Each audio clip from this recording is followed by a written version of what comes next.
నువ్వు నీ ఫ్యామిలీ వాళ్ళు చెప్పిన ఇలాంటి వైల్డ్ థియరీస్ ఇంతకు ముందు కూడా నేను విన్నాను.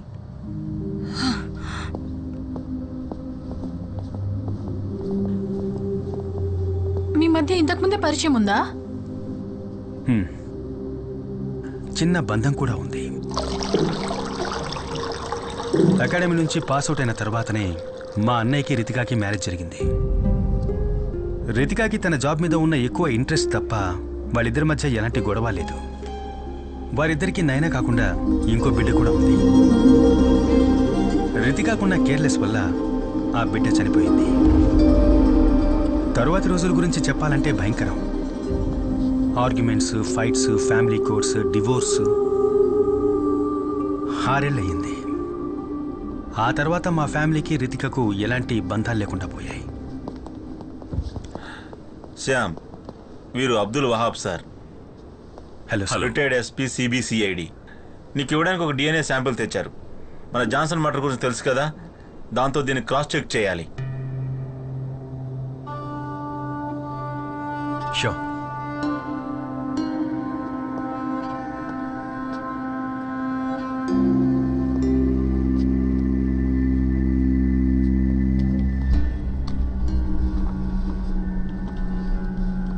సార్, ఇది ఎవరి DNA సార్?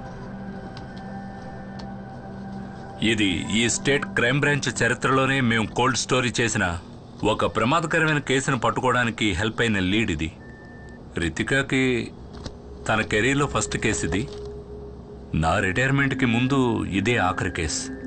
2010 మొదట్లో మన సిటీ అవుట్స్కట్స్లో ఉన్న బర్మా కాలనీలో 8-11 ఏళ్ల మధ్యలో ఉన్న పిల్లలు కిడ్నాప్ చేయబడ్డారు. ఆ తర్వాత వాళ్ళ డెడ్ బాడీసే దొరికాయి. ఆ విక్టిమ్స్ బాడీ మీద ఉన్న గాయాలను చూసి కిల్లర్ మోడ్ ఆఫ్ ఆపరేషన్ అవన్నీ కలిపి ఆ కిల్లర్ తాలూకు విక్టిమ్ ప్యాటర్న్ మేము తయారు చేశాం. అది బేస్ చేసుకుని ఈ కిల్లర్ నెక్స్ట్ ఏరియాని ఎప్పుడు అప్డేట్ చేస్తాడనే ఒక టైం ఫ్రేమ్ని మేము పిన్ పాయింట్ చేశాం. ఈ బర్మా కాలనీకి వెళ్లే రోడ్లన్నీ మూసేసి మేము చేసిన వైట్ సెర్చ్లో అక్కడ ఒక రోడ్ సైడ్లో పార్క్ చేసిన స్కూల్ వ్యాన్ నుంచి డ్రగ్స్ ఇంజెక్ట్ చేయడం వల్ల స్పృహ తప్పిన ఒక పాప దొరికింది. ఆ తర్వాత కొన్ని రోజులకే ఆ స్కూల్ వ్యాన్ డ్రైవర్ అరెస్ట్ చేయబడ్డాడు. ఇతనే ఆ driver.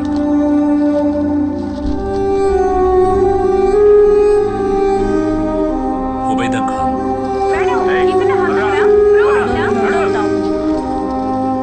Burma colony serial killer arrest అయిన వార్త పేపర్స్లోనూ ఛానల్స్లోనూ బాగా పాపులర్ అయింది.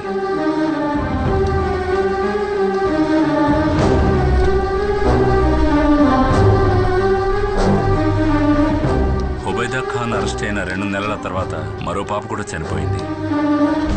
ఆ కిల్లర్ ఎవరో ఇంతవరకు కనిపెట్టలేకపోయాం. అదే మోడ్ ఆఫ్ సోప్రాండి, అదే విక్టిమ్ ప్యాటర్న్. పోలీసులకు మాత్రమే తెలిసిన పాత కిల్లింగ్స్లో జరిగిన అన్ని మైన్యూట్ డీటెయిల్స్తో సహా అన్నీ అలాగే రిపీట్ అయ్యాయి. అన్నిటికీ మించి మాకు ఈ 5వ విక్టిమ్ గోళ్ల మధ్య ఒక బ్లడ్ శాంపిల్ దొరికింది. ఆ హంతకుడిది. ఇంతకుముందు చనిపోయిన విక్టిమ్ డ్రెస్లోంచి మనకు దొరికిన బ్లడ్తో పర్ఫెక్ట్గా మ్యాచ్ అయిన DNA శాంపిల్. కానీ అది జైల్లో ఉన్న హుబేద్తో మ్యాచ్ అవ్వలేదు. అన్ఐడెంటిఫైడ్ అయిన ఎవరిదో ఒకరి బ్లడ్ శాంపిల్ అది.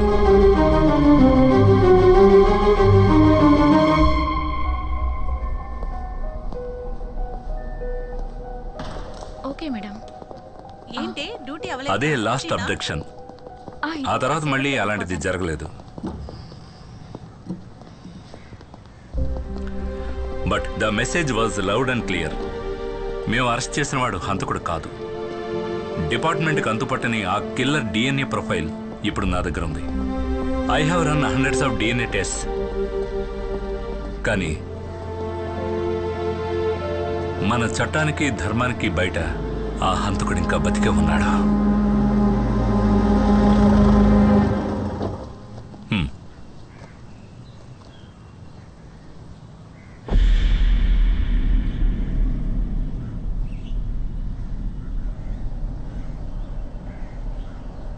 హుబైదా అహ్మద్ జైలు నుంచి బయటకు వచ్చిన తర్వాత ఎవరూ పనివ్వలేదు.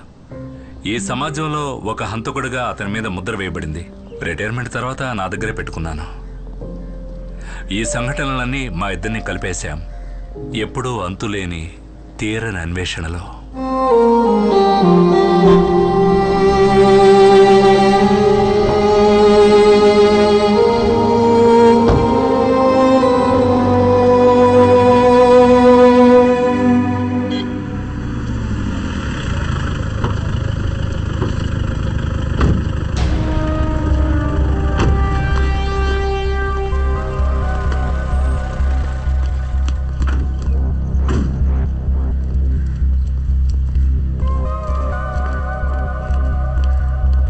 పార్టీకి సంబంధించిన కార్యకర్త వీళ్ళ ఆపోజిట్ పార్టీ వాళ్ళు అక్కడ ఒక కర్ర పాతి దానికి జెండా ఎగరేశారు. ఎవరో లేని టైం చూసి దాన్ని చించడానికి పైకెక్కాడు. అప్పుడు ఇతను ఒక సంఘటన చూశాడు మేడం. వినోద్, నువ్వేం చూసావో మేడంతో చెప్పు.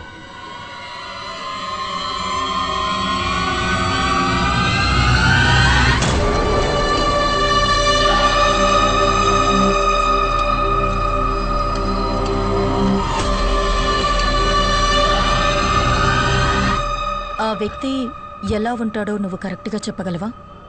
మేడం, ఆ సంఘటన రాత్రి జరిగినా కూడా ఆ మొహాన్ని క్లియర్గా చూశాను మేడం. కానీ అతను అంత పెద్ద మనిషి ఏం కాదు. అతను ఒక 10-11 ఉన్న చిన్న కుర్రాడు మేడం.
ఈ ఫోటోలో ఉన్న అబ్బాయిని మీరు ఎక్కడ చూసినా మా పోలీస్ హెల్ప్ లైన్ నంబర్కి కాల్ చేయండి.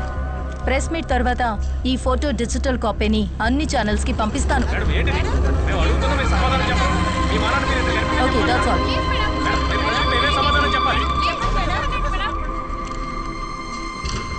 థ్యాంక్స్ డానో. I guess it's over. Murali, ఈ ఫోటోని వెంటనే సర్క్యులేట్ చేయాలి. అన్ని ఛానల్స్ కి పంపండి. ఓకే. సోషల్ మీడియా కూడా పంపించేద్దాం మేడం. యా. శామ్, ఆ రోజు నీతో హార్ష్గా మాట్లాడాను, కానీ నువ్వు ఊహించిన వైల్డ్ థియరీ ఈ కేసుకి పెద్ద లీడ్ అయింది. And that credit belongs to you. Bye.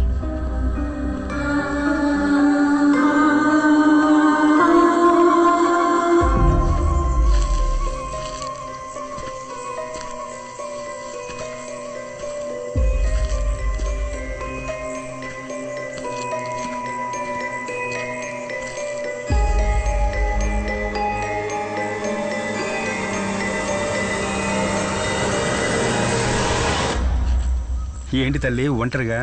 ఈరోజు అల్ఫోన్సో సెక్షన్ ఉందిగా? అది అయిపోయింది, ఇప్పుడు ఫ్రీ టైమే. అలాగా, నాతో రా, నీకు వ్యక్తిని పరిచయం చేస్తాను.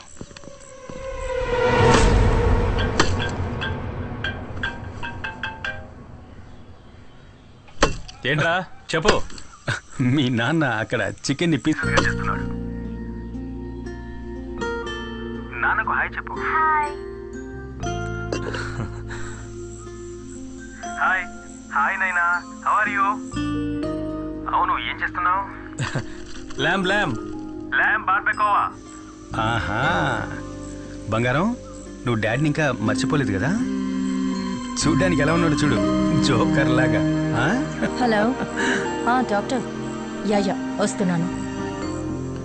విశేషాలని తర్వాత మాట్లాడుకుందాం. వాళ్ళ మమ్మీ తెలిసిందంటే నేను అయిపోతాను. డాక్టర్ మే కమన్. Ritika, yeah coming. చాలా ఇంపార్టెంట్ మ్యాటర్ కాబట్టి నిన్ను డైరెక్ట్గా రమ్మన్నాను. ఓకే.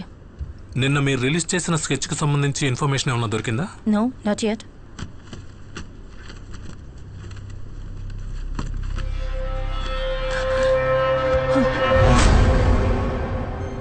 స్కెచ్ చూసినప్పటి నుంచి ఈ మొహాన్ని నేనెక్కడో చూసినట్టు అనిపిస్తోంది.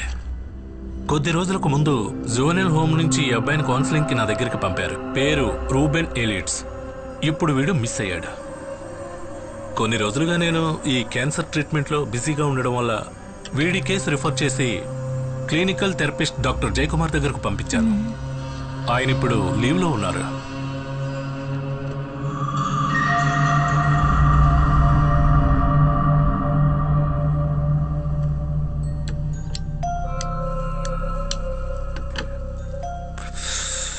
కొన్ని సంవత్సరాలకు ముందే ఈ రూబన్ కేసు నా దగ్గరకు వచ్చింది. గ్రౌండ్లో ఆడుకుంటున్నప్పుడు ఒక చిన్న గొడవ వల్ల తన ఇద్దరు ఫ్రెండ్స్ని తల మీద రాయితో కొట్టి చంపడానికి ప్రయత్నించాడు ఈ 8 ఏళ్ల అబ్బాయి.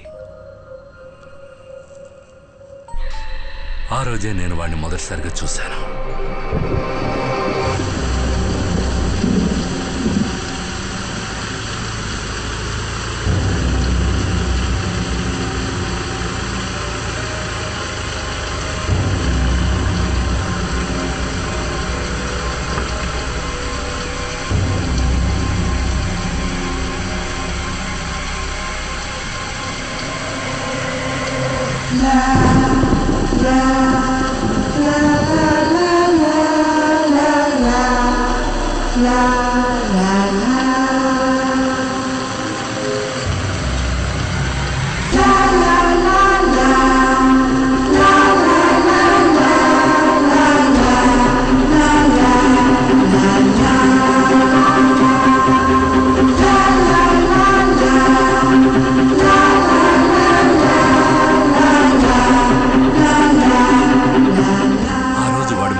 మర్చిపోలేదు.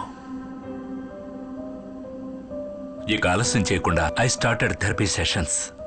చాలా రోజుల ప్రయత్నం తర్వాత నేను మెల్లగా వాడితో కనెక్ట్ అవ్వడం మొదలుపెట్టాను.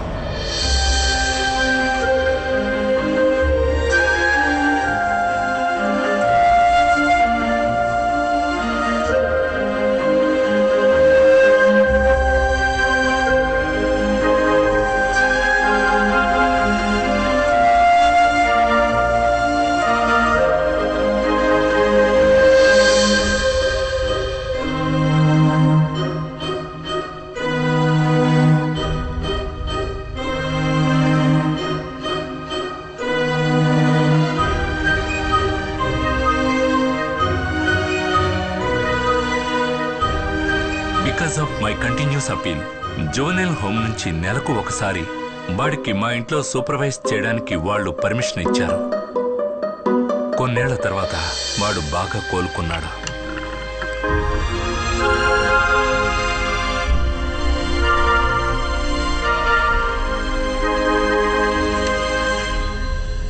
కానీ 2 వారాల క్రితం అవన్నీ మళ్ళీ అలాగే అడ్డం తిరిగాయి.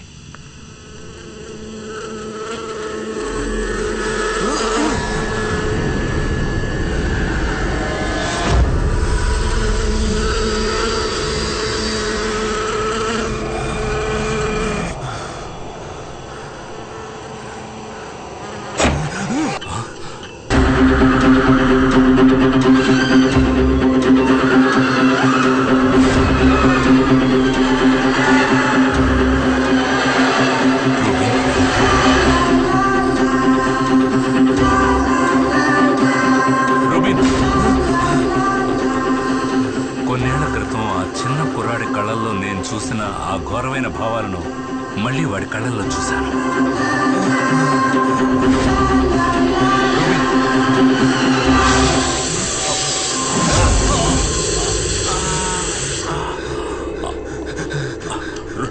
Rubin, that was last time I saw him. ఇన్ని రోజులుగా నేను వాడిని సేఫ్గా పట్టుకోవడానికి ట్రై చేస్తున్నాను. ఈరోజు మీరు ఇక్కడికి వచ్చేంత వరకు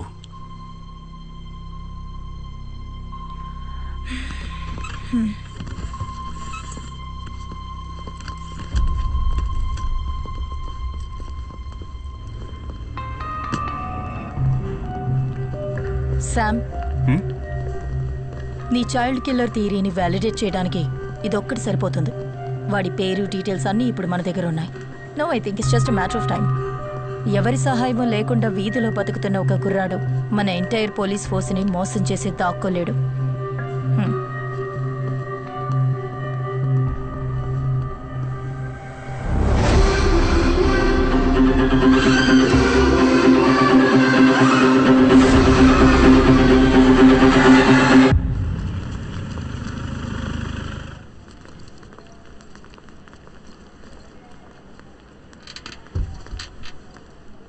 ఏంటి, ఏమైంది మీ అమ్మగారికి? పొద్దునే కింద పడ్డారు, ఇప్పుడు ఐసీలో ఉన్నారు. నూరా, నువ్వు ఇక్కడ కూర్చో అమ్మా, అమ్మ ఇప్పుడే వస్తుంది. ఎక్కడికి వెళ్ళకు.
త్వరగా రూముకు మారుస్తారు కదా.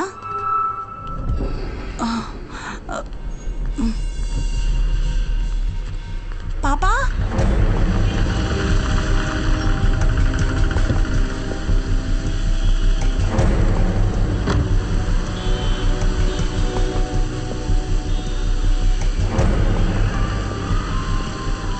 మాళవికా దాస్, 6 ఏళ్ల అమ్మాయి. పాపని చివరగా చూసిన స్పాట్ ఇదే.